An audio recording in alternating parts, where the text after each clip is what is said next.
Ladies and gentlemen, you are live on another BP TV. Here on a Sunday, we are getting into it. Thank you for tuning in. Appreciate it. I know you could be anywhere else in the world, but you're here with me, and I do appreciate that. We are looking at how to build your jiu-jitsu game. Now, this is something that doesn't get discussed very often, and I have talked about this before here on the YouTube channel, but something I want to go into today is getting into how we break down where you're at right now. Because I often have this conversation, even with people who are like blue belts, purple belts, and I'll say to them, okay, so what guard are you playing the most? Okay, what passes are you doing? Or what takedowns do you like to do? What does your top game look like? And so through doing this, I try to understand how they think about their jiu-jitsu. And that's actually just as important as how they do their jiu-jitsu. Because if they don't think about it, then we have some problems. So the first thing that we have to address is, where are you now? So I will get into the details on this, but it's when we're thinking about your jiu-jitsu and how you're looking to improve, we have to consider, where are you now? Because if you don't know, then it's going to be very hard for you to navigate the map. And we're going to talk about the map of Brazilian Jiu-Jitsu, which is an endless thing. And there's many metaphors. I'm going to share with you a metaphor I've been using lately. People seem to be able to relate to it, but we can extend it to many things. Now, point number 2 is we're going to have a look at, like, how do we get from point A to point B? So this is quite important, and a lot of people don't fully probably appreciate that they need to plot a path. So if your intention is to win a tournament, or if your intention is to be able to get your next belt or your next stripe, depending on your gym, your coach will have a path plotted for you. Now, this is quite key. Even if you don't have a clue, you need somebody who's guiding you to be able to let you know how you should approach it. Because let's be honest, jiu-jitsu is a chaotic, massive thing. And when you first start, it can be very intimidating. And even when you get into it a couple of years, you're still thinking, man, I don't know a lot. And it takes quite an obsessive mind. And it takes, I guess, like a very proactive learner to go and seek out information, watch instructionals, read articles, read blogs, and just really get into it to cultivate their own process. Take parts from other people and then be able to develop your own thing. And that's essentially what I've done. And maybe, I guess what we're doing today is I'm going to explain the process I share with my students, and then you guys can, utilize that. Now, point 3, which is a phrase I have heard from 2 very authoritative teachers, one in the world of strength conditioning and one in the world of Brazilian Jiu-Jitsu, which is, techniques are many and principles are few. So oftentimes you'll hear people talk about concepts. They're working on jiu-jitsu concepts. Oftentimes when I hear people say this, they're just trying to generalize without being pinned down to understanding certain elements of technique, which you do need to know, but they just don't want to be necessarily pinned down to that because they don't want to be proven wrong. And that's the thing, like, it's okay to be wrong, because a technique might work in one situation but not work in another. And you have to spend a lot of time on a technique to be able to say, yes, this definitely works, and this is how, and this is why. And a lot of people don't do that. But when we talk about principles, we might be talking about principles of guard retention. Now, if you don't know anything about guard retention, that's okay. We will talk a little bit about that. But then, for example, there are principles of the stand-up game. So if you're learning judo or you're learning wrestling, there's certain things like break of balance, which is a thing that they do in judo, is this action-reaction, which also applies to wrestling. And this is something you don't necessarily learn when you start learning jiu-jitsu. So we're going to drill into that and how that can get confusing, because as humans, we love techniques. Oh man, you see this thing on Instagram? It's mad. It's just, the guy spins, and it's like, yeah, that's hot. But how does that help you? What context does that come from? We're going to break that down. And now, last but not least, guys, it might sound funny, we're going to learn how to build a canoe and conquer an island. And this goes back to my analogy. And we can get into Star Wars analogies about planets and space and spaceships, but I thought a canoe on an island is simpler, and then it makes it seem a little bit more attainable. So that's really mastering transitions. And this is something that only probably the best people in jiu-jitsu really understand, is the absolute importance of mastering transitions. And we're going to talk about that. So here we go, guys. Where are you now? So you may or may not have been, depending on lockdown, been to a shopping mall. And if you've never been to that particular shopping mall, or a Westfield, or whatever you've got in your city or your town, you're like, man, where are the toilets? So then there might be a big map, like a digital map, and you can plot the floors, and it will put an X, like X marks the spot, like you are here now. And then you plot your path relevant to where you are now. So the map is useless to you if you don't know where you are on the map. The map of jiu-jitsu is kind of endless. So that's why whenever I speak to anyone about their jiu-jitsu, I say, hey, what are you working on? Or what guard do you like? Or what positions do you play or find yourself in? And then let's kind of problem solve from there. And so, for example, I was talking to a young guy just the other day, and I said to him, like, what guard do you play? He's like, I don't really have one guard I play. And I was like, okay, what are the number of guards you play? He's like, I just play open guard. And I was like, okay, break that down for me. And he couldn't, and that's fine. But that's a problem, because open guard actually, in truth, is basically 5 major guard positions or more, and your ability to transition between all of them. Now, guard retention is its own skill, and transitioning between guards is its own skill. But then also understanding each little component of each guard is its own skill. It's quite complicated. So if you haven't mastered those different guards, and you also haven't mastered the ability to move between them, you also haven't mastered the ability to keep somebody in your guard, you are Fujita. So that's the thing, guys. Really important. He was biting off a bit more than he could chew. And that's cool. We do it. We all do it, right?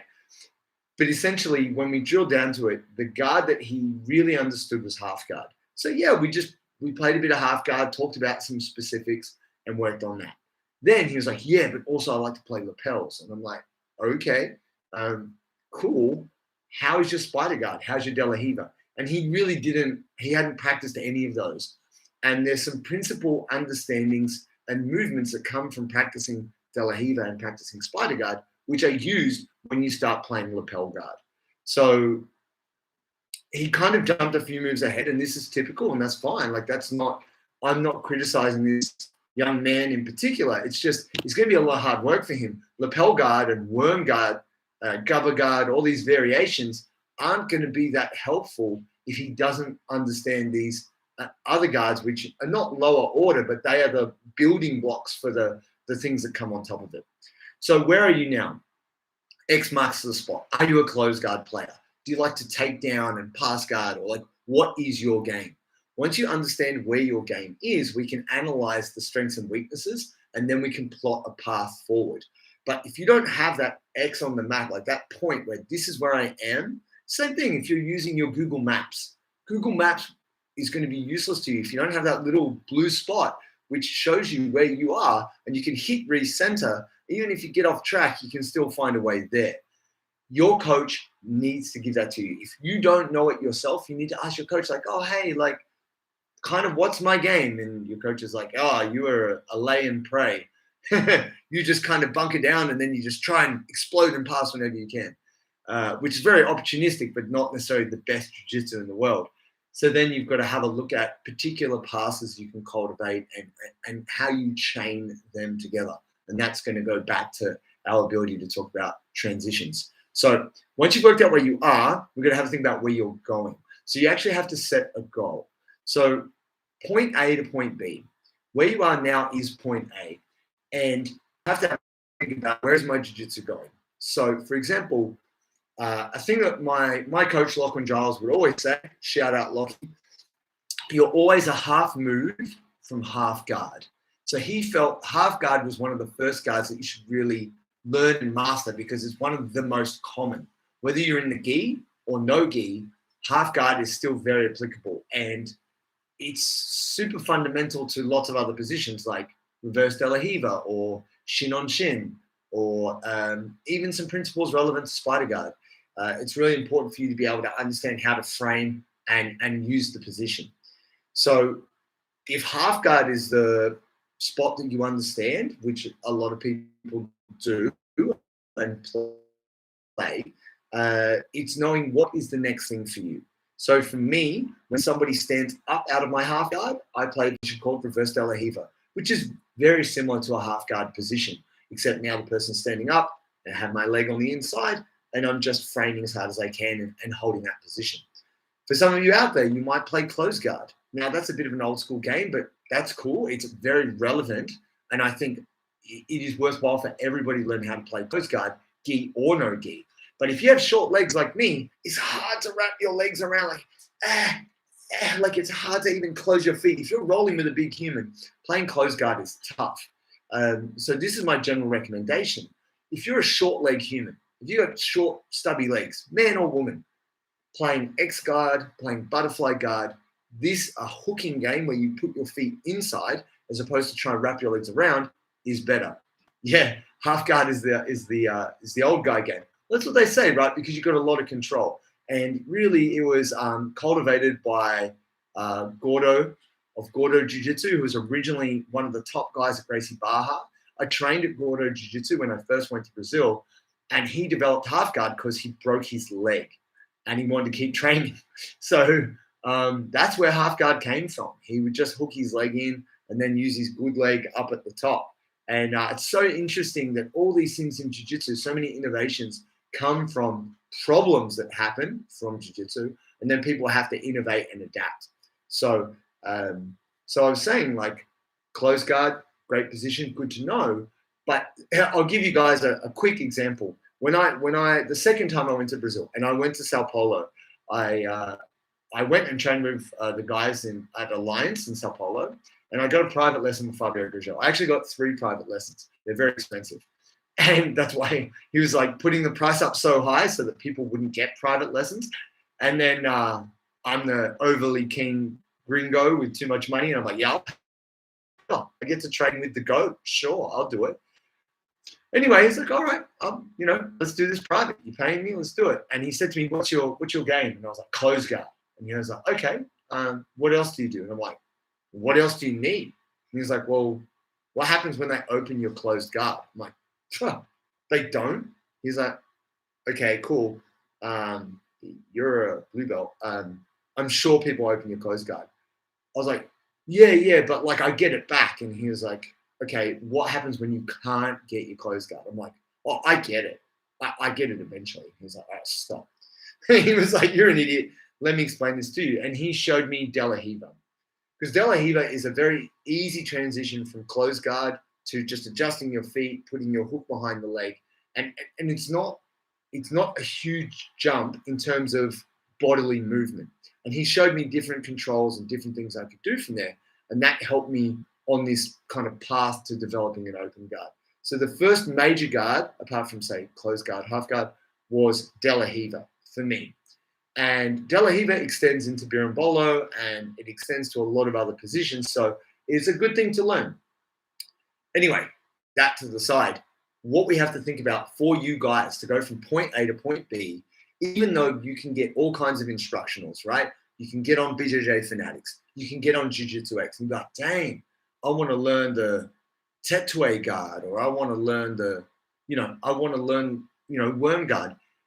Until you have spent a bit of time playing spider guard, which is fundamentally as chaotic an open guard as you can get, I would advise that going to lapel guard isn't necessarily like the best idea because you're kind of skipping 2 or 3 steps.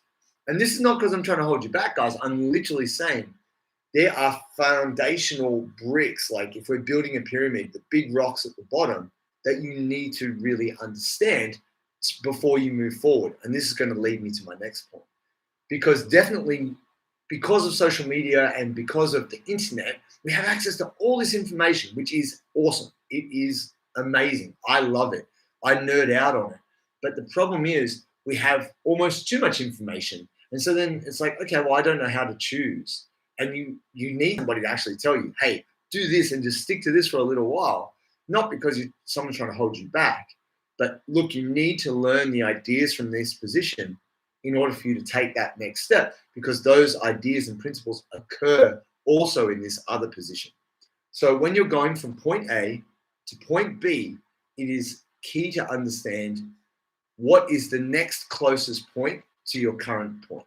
So you don't want to have, the other side of the earth for your next destination, because actually you might die in the process of getting there and quit because it's too hard. You want to make sure that point B is not too far away and you have a clear path from point A to point B. And this is what we're going to talk about, guys. Techniques are many, principles are few. So this is a saying that I have learned from two very high-level guys in both jiu-jitsu and the world of strength conditioning. There's a guy called Charles Staley, and you can Google him. I'm going to put his name in here. Charles Staley is possibly one of, I don't know how to spell, Charles Staley. One of the most intelligent guys I've ever met. I did a seminar with him, and just brilliant, absolutely brilliant, total nerd. He invented a style of training called escalating density training, EDT. It's a really good way of playing with time and reps and volume, and it's great for building muscle. And it was totally different concept when he brought it out. No one was really doing it, and now it's been adapted and a lot of people use it. Charles Staley said this in his seminar, that techniques are many, principles are few. So when I was on the mat, the third time I went to Brazil in 2012, and I was hanging out with Fabio, it wasn't a private lesson, I was just hanging out with him on the mat before class, and he said this to me, that the problem with jiu-jitsu is so many people get really caught up like, oh, this technique is hot, oh man, this guy hit this technique, yo, are you doing the Mikey lock? It's so cool, blah, blah, blah, right? And he said, techniques are many, and then principles are few. People do not understand why they're doing the technique. So each technique has a context.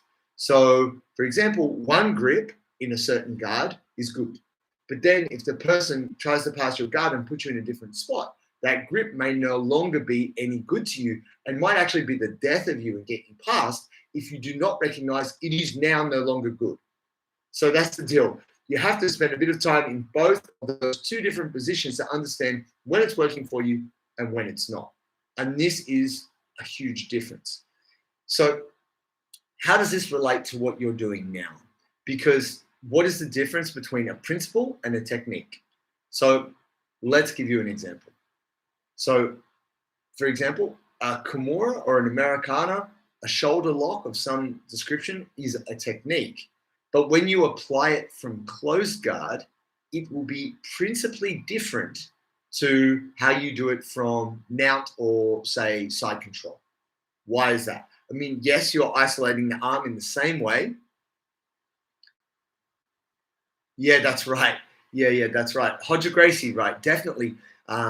He had he played close guard, and the interesting thing is Hodger at one stage was the greatest of all time. There's no question. But the thing about Hodger too, which a lot of people don't understand, is he's a giant. He's one of the biggest humans I've seen in jiu-jitsu. His shoulders are so broad. I think he's about 6'4" or 6'5", but he is the longest limbed dude. So I saw him standing next to Buchecha, and he actually kind of made Buchecha look small. I was like, how's that possible? Because Buchecha's like a big guy or like a thick guy. But the frame on Hodger Gracie is phenomenal. And he's a lovely guy. I rate Hodger Gracie. I don't care what anyone says. I've talked to him 3 or 4 different times. Randomly, he doesn't know me. He's so friendly, so nice. I don't know if it's just because he's a jiu-jitsu celebrity, but he's a legend. All respect to Hodger Gracie. I would say in the gi, Buchecha is the GOAT. He's won that many championships, pretty unstoppable. But in terms of gi, Hodger Gracie, he's right up there. A simple game that pretty much anyone could not stop. It just couldn't be stopped. You knew it was coming, and he would just do it to you, right? Anyway, I came from a closed guard school under the same lineage. So Peter Devine was under Carlinhos Gracie Jr., who Gracie was under as well at Gracie Baja. So here's the thing, guys. Let's talk about the principle. It's understanding why you do it. Like the technique is kind of how, like, oh, this is how we kind of key lock somebody. But the principle is like we need to make sure our base is low, because when we turn the arm, that gives them opportunity to slip out. Also, we need to keep pressure here in a certain way. This is why. The why behind all the techniques is the principle. That's what you have to understand. The technique is the how. I'm going to write this in too. I can't believe I'm so articulate today. It's all this green tea I'm having. Technique equals how. Apologies. And principle equals. But here's the deal. It's not that I'm trying to say anything revolutionary here, but maybe you have never heard anyone break it down in this way. And the thing is, I think about this very intensely. Like I'm an obsessive person, and probably in a very kind of unfun way that like, I don't get me wrong, there's always room to like sit down and watch a show on Netflix, watch a movie. Bloody hell, I watched Aliens the other day for the first time in like 20 years. It still holds up. Freaking love that movie. Sigourney Weaver was the man as well as the woman. She kicked ass back in the 80s. It's an old movie, but it stands up, guys. Go back and watch Aliens. It's worth it. So someone might look at that as a waste of time, but for me, that's an artistic inspiration. But relating this to my obsession around jiu-jitsu, all I do is I think about jiu-jitsu. I've written a kid's book about jiu-jitsu. I've designed a game around jiu-jitsu. I teach jiu-jitsu every single day. I'm thinking about how I get better. I train judo to get better at jiu-jitsu. I train wrestling to get better at jiu-jitsu. It's like, it's nonstop for me because I can think about it infinitely. That doesn't mean you have to do what I do. But this is what I want to say to you. If you do not understand why you are doing the moves that you are doing in jiu-jitsu, then you are primarily lost. You're just going through the motions. So if you do not know, you can always message me and I can talk to you about different understandings that I've achieved through people smarter than me, or ask your coach. Hey, coach. Hey, instructor. Hey, professor. Why the bloody hell do I do this? I'm doing it, but I don't really get it. And look, if your coach can't give you the real articulate breakdown of the why, that's okay, because a lot of coaches don't necessarily know how to explain that or articulate that, but they can give you some hints, but you have to work it out for yourself. All right, guys, let's roll straight along. Let's talk about building a canoe and conquering an island. Now, this is the metaphor that I have been using lately. Cup of green tea to you.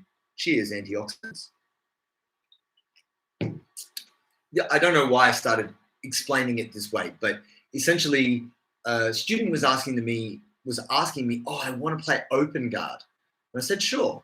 And they're quite new. It's a young lady, and she's super enthusiastic. So I love spider guard. I want to do lasso. Oh, I want to do this. I want to play a sleeve, collar sleeve. I want to use lapels. I want everything. That's fine. Now, here's the deal. If we think about jiu-jitsu as an ocean, so before I was using the metaphor of a map, now let's think of it as like the globe, the entire ocean. A position is an island. It is a small island on an endless ocean. Now, if you don't know how to survive on an island, you are not going to be able to go and conquer any other islands. You've got to, that classic thing is a bit of a thought exercise. Are you stuck on a desert island? What are the 5 foods that you eat? You can only have 5 foods. Some bullshit, right? Essentially, you have to explore the island. You have to know what's dangerous, where the crocodiles are, depending on where you are, alligators, sharks, where you can fish, where you can get food, where you can seek shelter. You got to survive. But then once you survive, you're like, right, I'm going to build me a shack. Like, I don't know if you guys remember Castaway. Could be wrong. With Tom Hanks back in the day, Wilson. Anyway, bad movie reference. If you don't get it, the joke's on you. You got to survive on the island. And once you survived on the island, you're getting bored. You're like, I've been stuck on this island. I've eaten all the coconuts. The fish have gone away, blah, blah, blah. Good movie. Oh, my guy. Respect. Someone knows what I'm talking about. I'm not the only guy in the room talking about cultural references no one gets. That's the thing, guys. You've now got to make it off the island. So to get off the island, you have to build a canoe. Let me explain what that means. Building a canoe is a transition. If you're trying to go from closed guard to De La Riva, there is a very exact way in which you can do that to maintain control of your partner. If you do not do that, if you build a shitty canoe, you will sink going from island to island. And that doesn't mean you die. That means you get passed or you get choked. You're done, right? But if you build a really good canoe and you can see there's an island not too far away, you might attempt to get there, but you might not get there and have to turn back. Or the weather gets real rocky. You try and go from closed guard to open guard. You're like, oh, they're going to pass me. So you go back to closed guard, right? That's fine. But you're like, okay, I've got a good canoe. I'm going to try again. So then you try it against Lost at Sea. Was it Lost at Sea? I'm sure it was Castaway. I don't know. I don't know if it was Lost at Sea. Whatever, the movie where Tom Hanks is a FedEx agent and he gets stuck on an island, and he has the volleyball, and he paints a face on it and calls it, because the ball, so he names the ball Wilson. It's his friend, right? Sometimes I feel like that's me with my laptop talking to you guys. You're my only friends. No, I'm joking. I have at least one. She's next door. Here's the deal. I think, guys, for you, Castaway 2008, my guy. Thank you. Who knows what's up? Represent. Here's the thing. You build your canoe. That's fantastic. Yeah. Thank you, Castaway. The vote is in. We know what it is. Here's the deal. You get to the new island, it's bigger, it's wilder. Oh my God, I've gone from closed guard, which felt safe, you've mastered it, to now open guard, which is, it's kind of crazy. Like De La Riva, even though there's a degree of control there, there's all kinds of things that can go wrong. There's all kinds of ways that you can get, murdered on this island. Someone's going to pass your guard and smash you. So then you have to learn to conquer this island. The key thing is the transition and then understanding the new island. And this is something I actually learned from Home Alone. So if you guys have not heard, I'm going to put this guy's name here. Hello, Bahal. Polo is a legend. He's a 4-time world champion. He's also from Gracie, Baja. Just absolutely one of the toughest guard games of all time. And whoever masters the transition wins the game. When you get two people who both understand jiu-jitsu really well, the person who is like a half beat ahead, or the person who's that much more proficient in moving from one position to another, will beat that person. The person who just stops dead because they don't know what's going on is going to get snapped up. So you not only do you have to get good at building the canoe, it's going to be a watertight canoe. You also have to get good at going from one island to the next. And this is the process of learning jiu-jitsu. So not only you have to understand your island that you're on right now, which is your point A. To go to point B, you got to build a canoe, and you got to keep trying. You keep trying to get across and don't drown. And transitions are far important than anyone ever tells you about. And if you don't learn how to go from one position to another, I mean, you just make it up, right? But essentially, if you don't practice transitioning, and this is where drilling comes in, then you're going to suck at it. So if you don't know how to go from one guard to another, I'm sure you could Google it and find heaps of videos, talk to your coach and find out how, because this is how you're going to build your game. Because essentially, transitions are the mortar between the bricks. So as much, I'm using a lot of mixed metaphors today, aren't I? So like oceans, maps, Robinson and Crusoe. My God, we're taking over the Caribbean. What is this? If you do not have transitions to stick the pieces of your game together, you are like, you're not going to be able to build your game. And that's what today's about, how to build your jiu-jitsu game. So in summary, my friends, true, lost at sea, lost at BJJ. Where are you now? So do you know where your current jiu-jitsu game is at?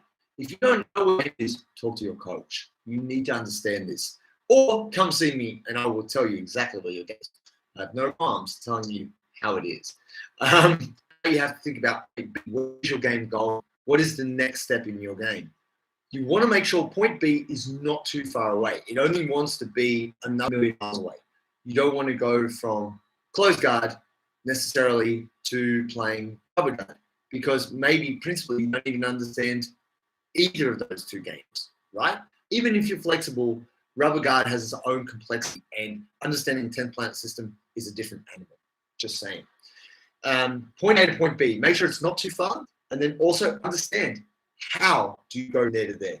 I understand the allure of the internet, and I learn very well from videos. I watch videos. I stay up on the latest matches. I'm always interested to see. You know what? That doesn't apply to my game. So I'll watch it for entertainment, but not education. Just because something is cool or someone's doing it doesn't mean it's relevant to you. You've probably found this, guys. You'll go to class and the teacher might teach technique, and then you're like, I don't really do that. It doesn't relate to me. And that's okay. But you do need to know what does relate, and then your coach, why am I doing that? So there's this technique. Sure, the technique is the how. The principle is the why. Understand, why the bloody hell am I trying to do this thing? Or how does this fit into the big picture? Which is, how do I build a canoe and conquer the next island? First step, conquer the current island. Survive, learn how to live. Okay, good. You got a few stripes, you're on your white belt. How do we get to blue belt? You got to build that canoe. That's your transition. How do we go from where you are to the next step? Understand the exact gripping sequence, understand where you put your feet, why you put them there, and then how to secure your position on the new island. This is super key. So if you're playing close guard, De La Riva is one of the best open guards for you to transition to. In the same way, if you play half guard, reverse De La Riva is a great guard for you to transition to. And look, guys, I could talk about this. Yeah, well, what you can do, and nice to know. I guess the thing with that, speaking to your point, Adrian, one of the biggest limiting factors is mobility. For most of us, it's mobility, and for some of us, it's a bit of strength. So without harping on about our program, mobility and strength are really those two factors are what going to enable you to open up your jiu-jitsu. Because if you don't have flexibility, guard retention is going to suck. And if you don't have strength, it's going to be very hard to really hold people in position or past their guard, because you're fighting against their legs, right? So I feel like strength, even though it's relevant to all positions, if we're talking about whole body strength, posterior chain, that's more relevant to the top game. When we're talking anterior chain, like abs, compression, like staying tight, that is probably more relevant to guard. So, but this is what I'd say. Guard retention, you've got to be flexible. And also, if you want to be competitive in jiu-jitsu, you've got to be strong. It can't be one or the other. It's got to be both. So when you start talking about what you can do and what's nice to have or nice to know, is essentially what's holding you back from the nice to know is probably your physical condition, right? And I'm not saying anything controversial there. So guys, thank you for tuning in. How to build your game. If you would like me to do more posts and more things about this relevant to how I teach jiu-jitsu, I'm happy to do it. I like to mix it up. I like to talk about stuff which isn't nutrition or like lifting or anything else like that. I'm always happy to talk about that stuff, but I think it's been done to death. Are there open guards you recommend to a beginner? Yes, definitely. No. Who knows? Speaking to that. So where I would start for open guards, okay, spider guard, I'm going to say, is too open. Like spider guard is one of the hardest open guards to keep. So a good way to work is to start with De La Riva or reverse De La Riva as forms of kind of open guards. And if your coach is not too savvy with that, there's lots of information around both of those. And then another really good open guard, which seems like it's kind of crazy and wild, but it's not, is collar sleeve. Collar sleeve is one of the best controlled open guards, which does feature a spider guard grip where you're holding the sleeve, you've got your foot in the bicep, but you're holding their lapel or their collar. So collar sleeve is a great open guard game, which I believe gives you more control than spider guard. Spider guard is very grip heavy and very hard to keep. So just putting it out there. Give that a try, Hunan. Try De La Riva and reverse De La Riva as your first points of call for open guard. Thanks, guys. I really appreciate you guys. Please let me know if you'd like to know more about teaching and learning methodologies. I can crack out the whiteboard and do some mind maps and explain to you how I break down techniques, positions, transitions, and I'm happy to do that. But thank you for tuning in. I hope you guys had a good week. By the way, Joey just got his black belt. Make sure that you ping him on some kind of social and give him congrats, because he's a long time in the making. It's taken him like, I think almost 14 years for him to get his black belt. He's done a lot of stuff, so that's part of the reason. You know, he did stop training for a couple of years, so stoked for him. And now we have 2 black belts on Bulletproof BJJ. So it's a good thing. All right, guys. Thanks so much for tuning in, and look forward to chatting to you all next Sunday. Between now and when I see you next, stay bulletproof.